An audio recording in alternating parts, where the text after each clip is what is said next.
Friends, welcome to online class. So today we are going to see in this video chapter 9, list tuples, sets and dictionary. So now we in the last video we have completed up to set. Last video we discussed about the set operations. So now in this video we are going to discuss about dictionary. So what is mean by dictionaries? See, in Python, a dictionary is a mixed collection of elements. In Python, dictionary is a mixed collection of elements. The elements may be any data type. There is no problem at all. Whatever the data type you like, you can give. So the elements can be of any type. It may be of different types. So unlike other collection data types such as list or tuple, the dictionary type stores a key along with its element. See, whenever you go with the list and tuple, when we compare the list and tuple with the dictionary also stores different types of elements. You might ask another question, sir, the list and tuple also used to store different types of elements. Yes, I accept your answer, I accept your question, but at the same time, what is the difference in dictionary? Whatever the thing we are discussing in list and tuple, it accepts different types of data. The dictionary also accepts different types of data, but along with the different types of elements, it stores the key. So that is the main thing which is different from other things, list and tuple. So dictionary type used to store a key along with its element. So what is mean by key? How it is separated with the element? The keys in the Python dictionary is separated by a colon. See, key is nothing but a label, that's all. Key is nothing but a label. Whatever the element you are going to give, so that the element, based on that element you want to give the label. For example, if I give name, so I can give the key as name, or else name of the student, name of the employee, you can give like that. So key is nothing but key is nothing but what is the element you are going to give, based on that element you want to give the label, right? So keys in Python dictionary is separated by colon, while the commas work as a separator for the elements. So already we discussed that each and every element can be separated by, can be given within square bracket or parenthesis, but it should be separated by comma. We have discussed in the list and tuple itself. In set also we discussed the same. So at each and every place the element should be separated by comma. How the key and the element is separated? The key and the element is separated by colon. Then the key value pairs are enclosed with curly braces. So the key and the value should be enclosed within the curly braces. So that is what they are saying. The key and the value are enclosed within the curly braces. Right, let's see the syntax for defining a dictionary. What is the syntax for defining the dictionary? So as usual, like the list and tuple, we want to know what is the syntax for dictionary. So the dictionary name, that is the dictionary variable, should be given. Then afterwards equal to, you want to open the curly braces. We want to open the curly braces. Then we want to give the key, first key, and then the first value. We want to give the first key and then the first value. Like that, second key, then colon, then you want to give the second value. Here you see the first key and the value is separated by colon. First key and the value is separated by colon. Then value and the next value, that is next key, is separated by comma. So first key you want to give key underscore 1 colon value underscore 1, like that key underscore 2 colon value underscore 2, then comma key underscore 3, like that you can give n number of keys. So key underscore n colon value underscore n. Here this key is used to represent this particular value. The key is separated with the colon, separated with the value. The key is separated with the value by colon symbol. So key in the dictionary must be unique, case sensitive, and can be of any valid Python type. So here they are trying to say that in the dictionary the key should be unique. You should not repeat the same key. You should not repeat the same key again and again. And then it is case sensitive. We already studied the word case sensitive. There is a difference between lower case and upper case. Can you understand, students? So this is the syntax for the dictionary. So dictionary name should be given dictionary variable equal to open curly braces. Then we want to give the key, colon, and then element, that is value. Then after the value we can give comma. Then next key, then another value. Right. Let's see how to create a dictionary. We are going to see the example. So first we are going to see the empty dictionary. How to create the empty dictionary. A very simple thing.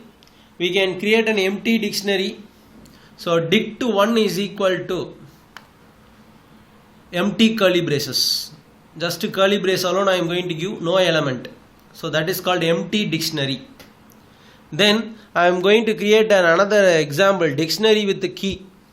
Here you can see dict underscore student, that is STUD. Dict underscore STUD equal to roll number colon 1234. Roll number colon 1234. Then name colon Murali.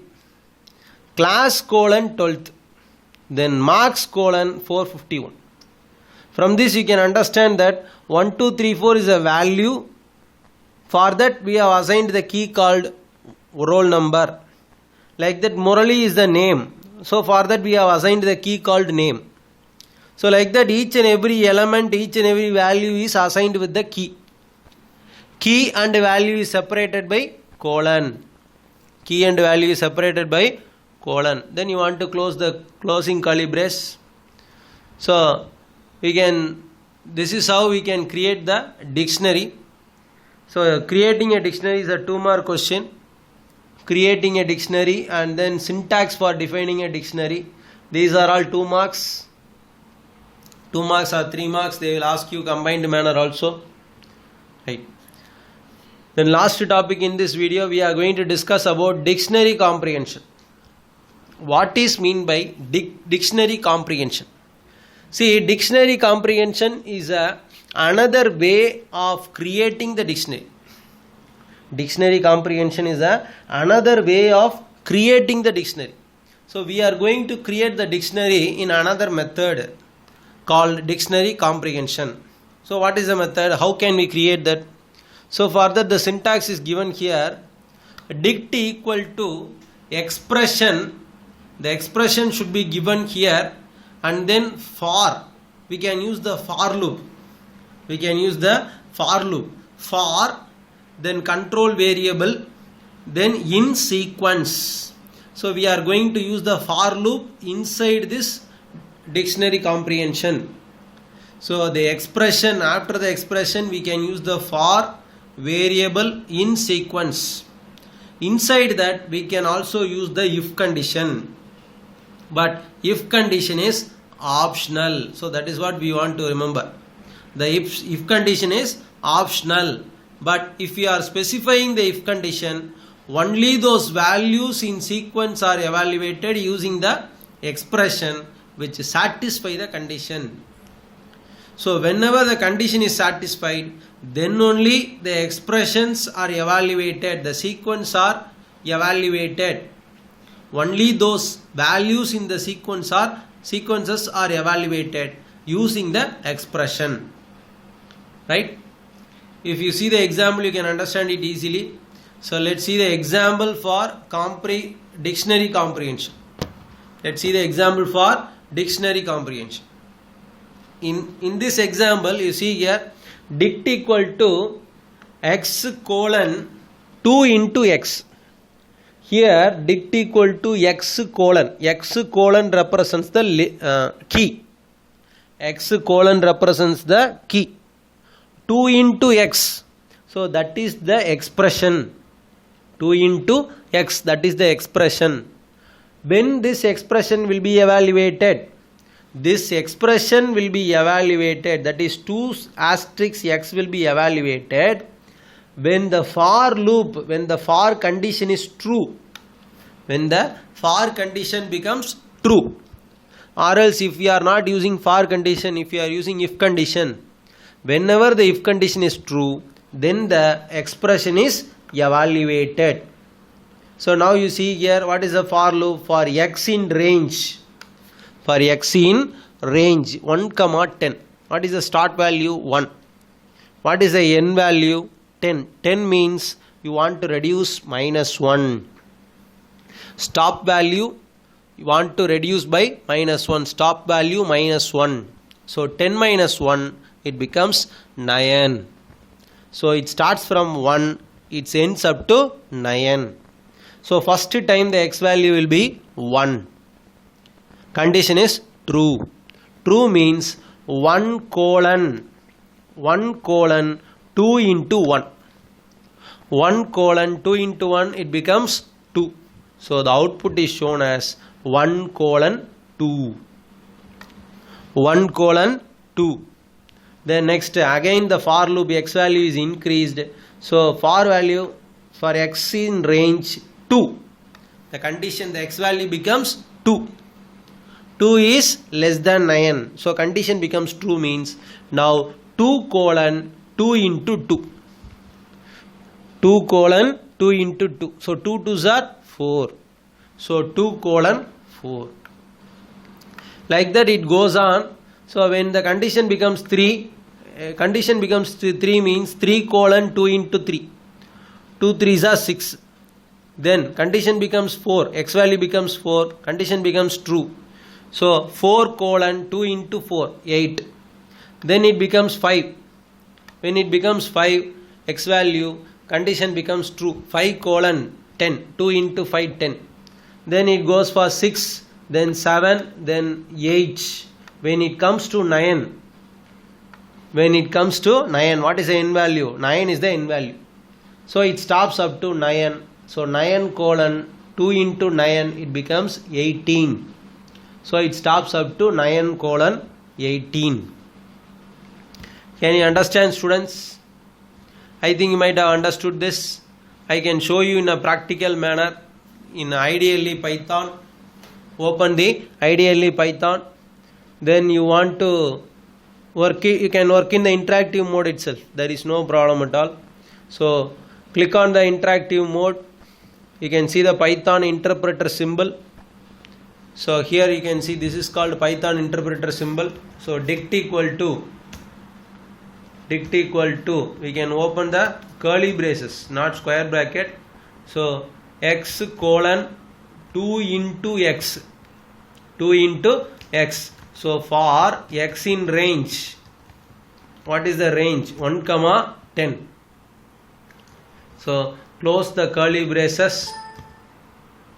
Close the curly brace. When I press enter, so now the values are not printed. So when I use print function, print dict, now what is printed here? 1 colon 2, 2 colon 4, 3 colon 6, 4 colon 8, 5 colon 10, 6 colon 12, 7 colon 14, 8 colon 16, 9 colon 18.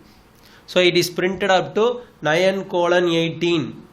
For example, if I want to change the range, for example, instead of 10, if I give 11, now where it stops? It stops up to 10. So print dict. Print dict. So now you can see the output is changed. 10 colon 20 is printed. Why?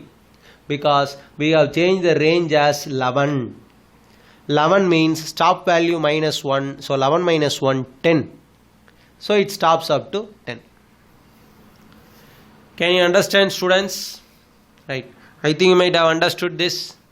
So up to this, we have discussed the dictionary, how to create dictionary, what is meant by dictionary, syntax for creating the dictionary, and another method for creating the dictionary. So let's end the class. So thank you, students.